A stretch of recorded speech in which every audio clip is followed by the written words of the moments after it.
Assalamualaikum warahmatullahi wabarakatuh. Perkenalkan, saya Ana Nur Anissa dengan NPM 1813624. Saya dari Prodi Pendidikan Matematika 2018 dengan dosen pembimbing Bapak Muhammad Fauzi SPD MPD. Pada kali ini saya akan menjelaskan tentang bab kekongruenan dan kesebangunan.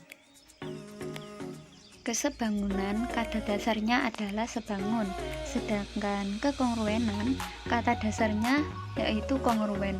Apa bedanya sebangun dan kongruen? Pada intinya, sebangun ini bentuknya sama walaupun ukurannya berbeda, sedangkan kongruen ini bentuknya sama, ukurannya pun harus sama. Apanya yang sama? Yang sama adalah bentuk bangun datarnya. Mengapa?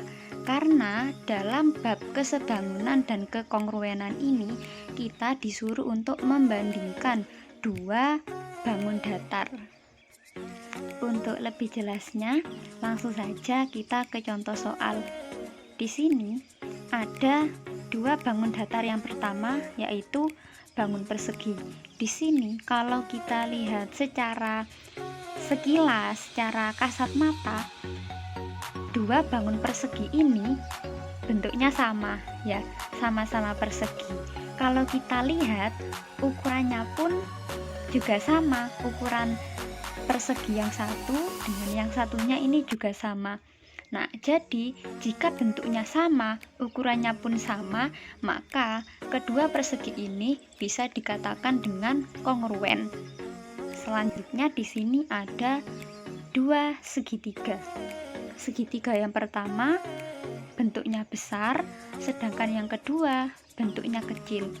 Karena ini sama-sama bentuknya sama, yaitu sama-sama segitiga tapi ukurannya berbeda, yang satu besar dan yang satu kecil, maka kedua segitiga ini disebut juga dengan sebangun.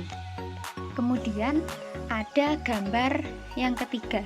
Di sini yang pertama ada bangun datar persegi panjang, kemudian ada juga bentuknya itu segitiga. Di sini karena kedua bangun ini bentuknya tidak sama dan otomatis ukurannya ini berbeda, maka kedua bangun ini tidak bisa dikatakan dengan sebangun ataupun kongruen. Kita lanjut ke syarat-syarat dari kongruen dan sebangun. Syarat-syarat bangun datar dikatakan kongruen yaitu jika kedua bangun tersebut mempunyai sudut-sudut yang bersesuaian sama besar. Jadi antara bangun datar yang satu dengan yang satunya ini sudutnya ini mempunyai ukuran yang sama. Syarat yang kedua yaitu sisi-sisi yang bersesuaian ini harus sama panjang. Sedangkan syarat-syarat dari bangun dikatakan sebangun yaitu syarat yang pertama, sudut-sudut yang bersesuaian harus sama besar juga. Dan syarat yang kedua yaitu sisi-sisi yang bersesuaian antara sisi yang satu dengan antara sisi bangun datar yang satu dengan bangun datar yang lainnya ini sebanding. Langsung saja kita ke contoh soal. Di sini ada dua bangun datar persegi panjang. Ya, yang pertama persegi panjang ABCD dan yang kedua yaitu persegi panjang PQRS. Pertanyaannya adalah apakah persegi panjang ABCD ini sebangun dengan persegi panjang PQRS? Kalau kita lihat secara kasat mata, tentu ya kedua bangun datar ini dikatakan sebangun. Mengapa? Karena bentuknya sama, sama-sama persegi panjang walaupun ukurannya ini berbeda. Nah, karena ini ada angkanya, ada ukurannya 10 cm, 5 cm, 6 cm, dan 3 cm. Nah, kita harus membuktikan apakah antara sisi yang persegi panjang ABCD dengan sisi PQRS ini ukurannya sebanding. Sebelum itu kita terlebih dahulu harus mengetahui syarat-syarat bangun datar dikatakan sebangun, yaitu syarat yang pertama, sudut-sudut yang bersesuaian, ukurannya harus sama, dan sisi-sisinya pun itu harus sebanding. Kita buktikan dulu ya antara sudut-sudut persegi panjang ABCD dengan sudut PQRS apakah mempunyai ukuran yang sama. Pertama, sudut A ini sesuai dengan sudut P karena sudut A berada di bawah sebelah kiri, begitu juga dengan sudut P berada di bawah sebelah kiri yang ukurannya adalah 90 derajat karena sudut siku-siku ya. Begitu juga dengan sudut P, ini sama dengan sudut Q, yaitu berada di bawah sebelah kanan, dan sudut Q juga berada di bawah sebelah kanan yang ukurannya yaitu 90 derajat karena sudut siku-siku. Ini semuanya sudut siku-siku ya, jadi otomatis semuanya ukurannya yaitu 90 derajat.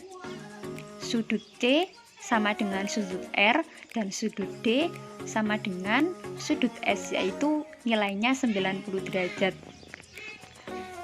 Nah, di sini syarat-syarat yang pertama yaitu sudah terbukti ya, sudut-sudutnya itu sama. Kita sudah buktikan bahwa antara bangun datar persegi panjang ABCD dan PQRS ini mempunyai sudut yang sama, yaitu ukurannya sama-sama 90 derajat. Kemudian kita lanjut ke pembuktian apakah sisi-sisi dari kedua bangun datar persegi panjang ini sebanding. Untuk sisi yang pertama yaitu sisi AB ini sama dengan untuk sisi-sisi AB ini bersesuaian dengan sisi yang PQ, yaitu berada di bawah. Untuk AB nilainya 10 dan untuk PQ yaitu nilainya adalah 5. Dan kita bisa bandingkan bahwa perbandingannya ini 2/1. Kita kecilkan ya, sama-sama dibagi 5. 10 dibagi 5 hasilnya 2 dan 5 dibagi 5 hasilnya 1. Untuk sisi yang kedua yaitu sisi BC ini bersesuaian dengan sisi QR, yaitu berada di sebelah kanan dengan BC ukurannya yaitu 6 dan QR ukurannya ini 3. Kita perkecil nilainya, sama-sama dibagi 3 yaitu 2/1. Jadi perbandingannya yaitu 2:1 juga. Untuk sisi yang ketiga yaitu sisi CD ini sebanding dengan sisi RS. CD ukurannya yaitu 10 cm dan RS sendiri ukurannya yaitu 5. Kita perkecil menjadi 2/1, maka perbandingannya yaitu 2:1 juga. Untuk sisi yang terakhir yaitu sisi AD sebanding dengan sisi PS. AD sendiri ukurannya yaitu 6 cm dan untuk BS ukurannya yaitu 3 cm. Kita perkecil menjadi 2/1, maka perbandingannya 2:1. Karena di sini sisi-sisinya ini sebanding, sama-sama 2:1, maka dapat kita buktikan bahwa persegi panjang ABCD dengan persegi panjang PQRS ini sebangun. Kita lanjut ke contoh soal lagi ya, supaya teman-teman lebih memahami tentang materi kesebangunan dan kekongruenan ini.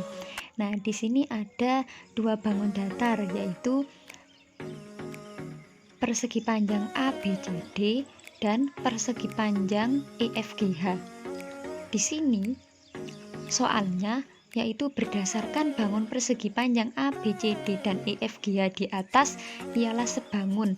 Ya, kalau kita lihat secara sekilas memang persegi panjang ABCD dengan EFGH ini bisa dikatakan sebangun. Mengapa? Karena bentuknya sama, yaitu sama-sama persegi panjang walaupun ukurannya ini berbeda. Nah, di sini untuk panjang sisi persegi panjang yang pertama untuk sisi AD yaitu ukurannya 6 cm, dan untuk sisi AB ini belum diketahui ukurannya. Nah, di sini soalnya di sini kita disuruh mencari berapakah panjang AB, dan soal yang kedua kita disuruh mencari luas persegi panjang dari ABCD ini. Nah, kita kerjakan yang A dulu, berapakah panjang dari sisi AB. Nah, di sini untuk sisi AB per AD, sisi yang bawah sama sisi yang berada di sama sisi yang berdiri ya. Jadi sisi AB per AD ini bersesuaian dengan sisi EF dan IH. Untuk sisi AB nya ini belum diketahui, dan untuk sisi AD nya ini 6 cm. Untuk sisi yang EF ini panjangnya yaitu 16 cm, dan untuk sisi EH panjangnya 4 cm. Nah, di sini caranya kita mengali silang ya, dikali silang. Jadi AB dikali 4 cm, kemudian 16 dikali 6. Di sini 4 dikali AB sama dengan 4AB, dan 16 dikali 6 hasilnya yaitu 96. Maka AB sama dengan 96 dibagi 4 hasilnya adalah 24 cm. Maka panjang dari sisi AB yaitu 24 cm. Nah, setelah panjang AB ini diketahui, barulah kita bisa mencari luas dari persegi panjang ABCD. Nah, untuk rumus dari persegi panjang, luas persegi panjang sendiri yaitu panjang dikali lebar. Panjangnya yaitu sisi AB dan lebarnya sendiri yaitu sisi AD. Sisi AB yaitu panjangnya 24 cm, kemudian dikalikan dengan AD. Sisi AD yaitu 6 cm, kemudian kita kalikan 24 dikali 6, maka hasilnya adalah 144. Maka luas dari persegi panjang ABCD adalah 144 cm persegi. Sekian penjelasan dari saya, semoga bermanfaat untuk teman-teman semua. Wassalamualaikum warahmatullahi wabarakatuh.